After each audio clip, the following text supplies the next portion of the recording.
Imindeni ifuna izimpendulo ngokushona kwalezi ingane ezimbili, uNeokang kanye noLeon Jele.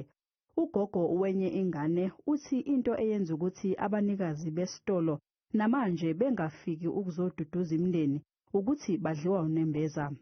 Matshidiso haine babatho bao ukuba baqinisile ngempela ukuthi abazibulalanga lezi zingane kube nephutha ekudleni abakuthengisayo ngabe bayeza lapha bezosiduduza kodwa abakaze bafike lokho kuyasisolisa. Umphakathi uzivalile izitolo zabo ukufika kule ndawo ngenxa yalesi sigameko. Ikhansela licela ukuthi umphakathi ungazibambeli umthetho ngezandla. The community is very angry and I agree what happened is really sad because if you check the ages of those kids 4 to 6 years really is very sad.